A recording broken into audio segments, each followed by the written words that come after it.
தமிழ்நாட்டை உலக அளவில் தனி பிராண்டா நாம வளர்த்தெடுக்கணும். அதுக்கு ஏப்ரல் 23 நீங்க எல்லாரும் திமுக தலைமையிலான மதச்சார்பற்ற முற்போக்கு கூட்டணிக்கு வாக்களிக்கணும். உங்க அனுமதியோட இப்போ நமது வெல்லும் வேட்பாளர்களை அறிமுகப்படுத்தலாமா? உங்க அனுமதியோட முதல்ல முதுகுளத்தூர் சட்டமன்ற தொகுதி நமது வெல்லும் வேட்பாளர் ராஜகண்ணப்பன் அவர்கள் நீண்ட அரசியல் அனுபவம் கொண்டவர்.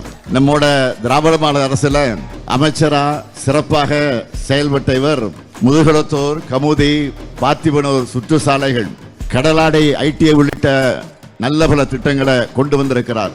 ஆகவே ராஜகண்ணப்பனுக்கு உதயசூரி சின்னத்தில் நீங்க எல்லாரும் வாக்களிக்கணும். அடுத்து ராமநாதபுரம் சட்டமன்ற தொகுதி நமது வெல்லும் வேட்பாளர் காதர் பாட்சா முத்துராமலிங்கம். இவருடைய பேரை ராமநாதபுரத்தோட நல்லிணகுடத்தை சொல்லும். ராமநாதபுரத்தோட மாவீரர் காதர் பாட்சா என்ற வெள்ளச்சாமி அவர்கள் மகன், கழகத்தோட மாவட்ட செயலாளர், ஏராளமான நலத்திட்டங்களை செஞ்சு கொடுத்திருக்கக்கூடிய இவரை கடந்த முறை 50,000 வாக்கு வித்தியாசத்துல வெற்றி பெற வச்சீங்க.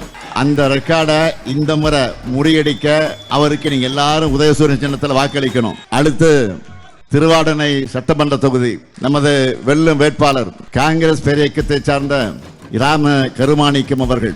இவருடைய தாத்தா கரியமாணிக்கம், அப்பா KR ராமசாமி ஆகியோருடைய வழித்தடத்துல வந்திருப்பவர் தான் தம்பி ராம கருமாணிக்கம் அவர்கள். மரியாதைக்குரிய அண்ணன் KR ராமசாமி அவர்கள் 5 முறை மக்கள் அன்பையும் நம்பிக்கையும் பெற்று சட்டமன்றத்தில் ஒழிச்சவர். அப்படிப்பட்டவருடைய அன்பு மகன் ராம கருமாணிக்கத்திற்கு கடந்த முறை எப்படி ஆதரவு தந்தீர்களோ இந்த முறையும் கை சின்னத்தில் நீங்க எல்லாரும் அவருக்கு வாக்களிக்கணும்.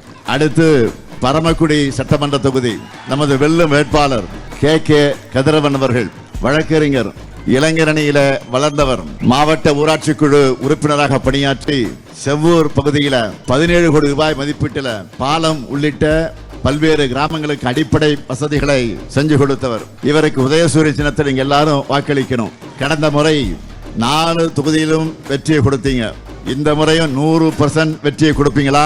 கடந்த முறையை விட அதிகமான வாக்கு வித்தியாசத்தில் வெற்றியை தருவீங்களா? உறுதியா? நிச்சயமா? அப்புறம் நாங்க உறுதியாயிடுச்சு, உட்காருங்க. வாக்களிப்பீர்கள் உதயசூரியன்.